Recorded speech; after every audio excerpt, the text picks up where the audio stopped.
નમસ્કાર, જય માતાજી, હર હર મહાદેવ, જય સૂર્યદેવ. મિત્રો, આપણે સૂર્યદેવને જળ આપવાની સાચી વિધિ અને તે 10 નિયમો વિશે જાણીશું, જે દરેક વ્યક્તિને ચોક્કસપણે ખબર હોવા જોઈએ. મિત્રો, આપણે બધા જાણીએ છીએ કે સૂર્યોદયને જળ ચડાવવું કેટલું લાભદાયી છે, પરંતુ તેના નિયમો શું છે આ બહુ ઓછા લોકો જાણે છે. ઘણા લોકોને સૂર્યદેવને જળ ચડાવવાની વિધિ અને નિયમો ખબર જ હોતા નથી. તેઓ એમ જ પોતાની મરજીથી સૂર્યદેવને જળ અર્પણ કરતા રહે છે. આમાં તેઓ જાણતા અજાણતા કેટલીક એવી ભૂલો કરી બેસે છે, જેના કારણે તેમને સૂર્યદેવને જળ ચડાવવાનું પુણ્યફળ પ્રાપ્ત થતું નથી. એટલા માટે તમને સૂર્યદેવને જળ ચડાવવાનો સમય અને નિયમ ખબર હોવા ખૂબ જ જરૂરી છે. આજે અમે તમને સૂર્યદેવને જળ ચડાવવાની વિધિ અને નિયમો જણાવવા જઈ રહ્યા છીએ, જેનાથી તમને એ ખબર પડશે કે સૂર્યદેવને ક્યારે જળ ચડાવવું જોઈએ અને જળ ચડાવવાની સાચી વિધિ કઈ છે. જો કોઈ વ્યક્તિ સૂર્યદેવને જળ ચડાવી રહી છે તો તેને આ 10 નિયમોનું પાલન ચોક્કસપણે કરવું જ જોઈએ. જો કોઈ વ્યક્તિ કોઈ વસ્તુ વિધિપૂર્વક કરે છે તો તેને સંપૂર્ણ ફળની પ્રાપ્તિ થાય છે. આ નિયમોમાં સૂર્યદેવને જળ ચડાવવાનો સાચો સમય અને મંત્ર, દિશા ઇત્યાદિ વિશે વિગતવાર જણાવવામાં આવ્યું છે. તો ચાલો તેના વિશે જાણીએ. નિયમ નંબર 1. કેટલાક લોકો એવું વિચારે છે કે સવારે ઉઠીને નાહી ધોઈને સૂર્યદેવને જળ ચડાવી શકીએ છીએ, પછી ભલે સવારના 9 વાગી રહ્યા હોય કે તેનાથી પણ વધારે.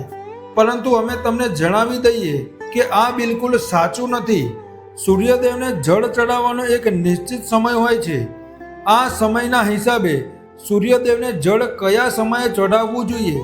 સૂર્યદેવને જળ આપવાનો સાચો સમય સૂર્ય ઉગ્યા પછીનો એટલે કે સૂર્યોદય સમય હોય છે. એટલા માટે જ્યારે પણ સૂર્યોદયનો સમય થઈ રહ્યો હોય ત્યારે આ સમયે સૂર્યદેવને જળ ચડાવવું જોઈએ. સૂર્યોદય થયાના 1 થી 2 કલાકની વચ્ચે તમે સૂર્યદેવને જળ ચડાવી શકો છો. આ સૌથી ઉત્તમ સમય માનવામાં આવ્યો છે. જો તમે આ સમયની વચ્ચે સૂર્યદેવને જળ ચડાવો છો તો તમારા માટે ખૂબ જ લાભદાયી રહેશે, કારણ કે ત્યારબાદ ધીમે ધીમે સૂર્યદેવના કિરણો પ્રભાવ તેજ થઈ જાય છે. એવામાં તમે પ્રક્રિયા આપણને બિલકુલ લાભ આપતી નથી, પરંતુ આપણને વધારે નુકસાન પહોંચાડી શકે છે. કેટલાક લોકો સૂર્યાસ્ત પછી પણ સૂર્યદેવને જળ અર્પણ કરે છે, જેને ખોટું ન કહી શકાય. અસલમાં સૂર્યદેવને જળ ત્યારે આપવામાં આવે છે જ્યારે સૂર્યના કિરણો પ્રભાવ ઓછો હોય. એવામાં સૂર્યાસ્તના સમયે પણ સૂર્યદેવને જળ ચડાવી શકાય છે. ભક્તો, વિડીયો પસંદ આવે તો વિડીયોને એક લાઈક જરૂરથી કરો અને કોમેન્ટ બોક્સમાં જય સૂર્યદેવ જરૂરથી લખો. નિયમ નંબર 2. સૂર્યદેવને જળ આપવાની દિશા. સૂર્યદેવ હંમેશા દેખાય તે આવશ્યક નથી, કારણ કે ઘણીવાર હવામાન બદલવાથી અથવા વાદળોમાં ધુમ્મસ હોવાને કારણે આપણને સૂર્યદેવના દર્શન થઈ શકતા નથી. એવામાં સૂર્યોદય થવાનો સમય બદલાતો નથી. એટલા માટે તમારે જળ આપવાની પ્રક્રિયા છોડવી જોઈએ નહીં. આ તો આપણે બધા જાણીએ છીએ કે સૂર્યોદય થવાની દિશા પૂર્વ છે. પછી ભલે આપણે તેમને આંખોથી જોઈ શકીએ કે ન જોઈ શકીએ, એવામાં તમારે સૂર્યદેવને ન દેખાય તે સ્થિતિમાં પણ પૂર્વ દિશામાં મુખ રાખીને જળ ચડાવવું જોઈએ. નિયમ નંબર 3. સૂર્યને જળ ચડાવતા પહેલા તમારે સ્નાન કરવું જરૂરી છે. સૂર્યને જળ ચડાવવાની વિધિ અનુસાર આ વાતની ગાંઠ બાંધી લો કે તમે સ્નાન કર્યા વિના સૂર્યદેવને જળ અર્પણ કરી શકતા નથી, અન્યથા તમને તેનો અડધો અધૂરો લાભ પ્રાપ્ત થશે. નહાવાથી આપણા શરીરના રોમ છિદ્રો ખુલી જાય છે અને તેમાંથી ગંદકી બહાર નીકળી જાય છે. એટલા માટે જો તમે નાહ્યા વિના સૂર્યદેવને જળ ચઢાવો છો તો આનાથી તમે તેના લાભથી વંચિત રહી શકો છો અને તમને તમારા જળ ચડાવવાનું કોઈ ફળ પ્રાપ્ત થતું નથી. નિયમ નંબર 4. સૂર્યદેવને જળ કયા લોટાથી ચઢાવવું જોઈએ. કેટલાક લોકો પોતાના ઘરના કોઈ પણ વાસણથી સૂર્યદેવને જળ અર્પણ કરે છે, પરંતુ વિધિ અનુસાર આ સાચું નથી. સૂર્યદેવને જળ હંમેશા તાંબાના વાસણથી જ અર્પણ કરવામાં આવે છે. ત્યારે જ આપણને આ પ્રક્રિયાનું સંપૂર્ણ ફળ પ્રાપ્ત થાય છે. એટલા માટે તમારે બજારમાંથી તાંબાનો લોટો લઈને આવવાનું છે અને સવારે એ લોટામાં શુદ્ધ જળ ભરીને સૂર્યદેવને અર્પણ કરવાનું છે. નિયમ નંબર 5, સૂર્યને જળ ચડાવતી વખતે લોટામાં શું નાખવું? તમે તાંબાના લોટામાં શુદ્ધ જળની સાથે આમાં કેટલીક અન્ય વસ્તુઓ પણ નાખી શકો છો, જેનાથી સૂર્યદેવ તમારાથી પ્રસન્ન થશે. આના માટે તમે ધાર્મિક દ્રષ્ટિએ માનવામાં આવતા કુમકુમ ચોખાના કેટલાક દાણા અથવા ફૂલ પણ નાખી શકો છો. આનાથી જળનું મહત્વ વધી જાય છે અને જો તમે જળ પછી સૂર્યદેવને અર્પણ કરો છો તો આનાથી સૂર્યદેવ તમારાથી અતિ પ્રસન્ન થાય છે. નિયમ નંબર 6, આંખોનું કેન્દ્ર બિંદુ પર હોવું, એટલે કે જળની ધારા પર. મિત્રો, જળ ચડાવતી વખતે તમારી આંખોનું કેન્દ્ર બિંદુ લોટામાંથી નીકળતી જળની ધારા પર હોવું જોઈએ. એવું માનવામાં આવે છે કે જ્યારે તમે લોટામાંથી નીકળતી જળની ધારાને જુઓ છો તો આનાથી તમારા મનની વાત સૂર્યદેવ સુધી સૌથી પહેલા પહોંચે છે. નિયમ નંબર 7, સૂર્યનું જળ પગ પર ક્યારેય ન પડવું જોઈએ. સૂર્યદેવને જળ આપતી વખતે આ વાતનું વિશેષ અને ચોક્કસપણે ધ્યાન રાખો. જળ તમારા પગ પર ન પડે. આમ તો જળ અર્પણ કરતી વખતે તેના કેટલાક છાંટા તમારા પગને અડી શકે છે, પરંતુ કોશિશ કરો કે જેટલું બને એટલું જળ તમારા પગને સ્પર્શ ન કરે. આના માટે તમારે સૂર્યદેવને જળ અર્પણ કરતી વખતે સીધા ઊભા રહીને આગળની તરફ ઝૂકવાનું છે અને પછી તેમને જળ અર્પણ કરવાનું છે, જેથી જળ તમારા પગને સ્પર્શ ન થાય. નિયમ નંબર 8, સૂર્યદેવના મંત્રનો જાપ કરો. જ્યારે તમે સૂર્યદેવને જળ અર્પણ કરી રહ્યા હોય ત્યારે સૂર્યદેવના મંત્રનો જાપ અવશ્ય કરવો જોઈએ. આ સૂર્યદેવના મંત્રોમાંથી સૂર્ય ભગવાનના 12 નામ છે.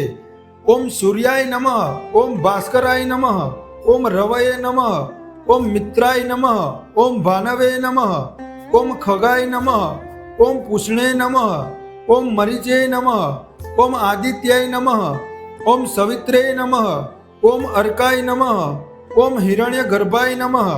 આ બધા નામનો એકવાર જાપ કરવાનો છે. સૂર્યદેવને જળ ચડાવવાની સાચી રીત એ જ હોય છે કે જે તમે સૂર્ય ભગવાનના 12 નામોનો વિધિપૂર્વક જાપ કરો અને તેમને જળ અર્પણ કરો. એવું કરવાથી તમારા દ્વારા અર્પણ કરેલું જળ સૂર્યદેવ સુધી સૌથી પહેલા સ્વીકાર કરે છે. નિયમ નંબર 9, સૂર્યને જળ અર્પણ કર્યા પછી શું કરવું? જ્યારે સૂર્યદેવને જળ અર્પણ કરી દો છો તો તમારે નમીને જળને બ્રશ કરીને પોતાના કપાળ અને આંખો પર લગાવવાનું છે. ત્યારબાદ આ જળની 3 વાર પરિક્રમા કરવાની છે અને સૂર્યદેવને પ્રણામ કરવાના છે.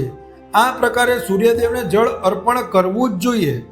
નિયમ નંબર 10, ધ્યાન રહે કે સૂર્યદેવને જળ અર્પણ કરતી વખતે તમારે તમારું મુખ પૂર્વ દિશા તરફ જ રાખવાનું છે, કારણ કે પૂર્વ દિશા તરફથી જ સૂર્યોદય થાય છે. આ સિવાય શક્ય હોય તો જળમાં કુમકુમ લાલ ફૂલ ચોક્કસ નાખો. જો આ વસ્તુ તમારી પાસે ઉપલબ્ધ ન હોય તો તમારે ઓછામાં ઓછા જળમાં અક્ષત એટલે કે ચોખાના દાણા ચોક્કસ નાખવા જોઈએ. પરંતુ ધ્યાન રહે, ચોખાના દાણા તૂટેલા કે અડધા અધૂરા ન હોવા જોઈએ. નિયમ નંબર 11, સૂર્યદેવને જળ આપવા માટે વાસી જળનો બિલકુલ ઉપયોગ ન કરવો જોઈએ. દરરોજ તાજું અને ફ્રેશ જળ સૂર્યદેવને અર્પણ કરવું જોઈએ. આ સિવાય જળ આપતી વખતે તમારે સૂર્યદેવના મંત્ર ઓમ ધ્રુણી સૂર્યાય નમઃ નો 7 વાર જાપ પણ ચોક્કસપણે કરવો જ જોઈએ. નિયમ નંબર 12, સવારના સમયે જો તમે સૂર્યદેવને જળ અર્પણ કરો છો તો આ વાતનું તમારે વિશેષ ધ્યાન રાખવું જ જોઈએ કે દરરોજ જળ ચડાવવાનો સમય લગભગ એક જ હોય. આનાથી તમારી એક સારી આદત બની જશે. જો તમે સૂર્યદેવને જળ આપવાનું શરૂ કર્યું છે તો આ નિયમ કોઈ પણ સ્થિતિમાં તોડવાનો નથી. જો ભૂલથી જળ સાચા સમય પર ક્યારેય ન આપી શકાય તો તમારે ક્ષમા યાચના કરતા જળમાં રોલી નાખીને સૂર્યદેવને જળ અર્પણ કરવું જોઈએ. નિયમ નંબર 13, સૂર્યદેવને અર્ધ આપનારોએ રવિવારના દિવસે આદિત્ય હૃદય સ્તોત્રનો પાઠ અવશ્યપણે કરવો જ જોઈએ. આનાથી સૂર્યદેવ પ્રસન્ન થાય છે. આ સિવાય જળ આપનારી વ્યક્તિએ માંસ મદિરાનું સેવન ભૂલથી પણ ન કરવું જોઈએ. આમ તો તાંબાના લોટામાં જળ ભરીને સૂર્યદેવને અર્પણ કરવું ખૂબ જ શુભ માનવામાં આવ્યું છે. પરંતુ જો તમારા ઘરમાં માટીનું કોઈ પાત્ર છે તો આમાં જળ ભરીને સૂર્યદેવને અર્પણ કરવું ખૂબ જ સર્વશ્રેષ્ઠ માનવામાં આવ્યું છે. દરરોજ સૂર્યદેવને જળ અર્પણ કરવાથી વ્યક્તિની કુંડળીમાં સૂર્ય મજબૂત થાય છે. સૂર્યને દરિયો જળ ચઢાવવાથી તેમનો આત્મવિશ્વાસ મજબૂત થાય છે અને સમાજમાં તેમની માન પ્રતિષ્ઠામાં વૃદ્ધિ થાય છે. તો મિત્રો, આ હતા નાના એવા માહિતી. આપ સૌને કેવી લાગી મને કોમેન્ટમાં જરૂર જણાવજો. જો વિડીયો પસંદ આવ્યો હોય તો વિડીયોને એક લાઈક કરો અને ચેનલને સબસ્ક્રાઈબ અવશ્ય કરો અને કોમેન્ટ બોક્સમાં જય શ્રી કૃષ્ણ જરૂરથી લખો. વિડીયોને છેલ્લે સુધી જોવા માટે આપ સૌનો ધન્યવાદ. મળીએ આગામી વિડીયોમાં. ત્યાં સુધી રાધે રાધે ભક્તો.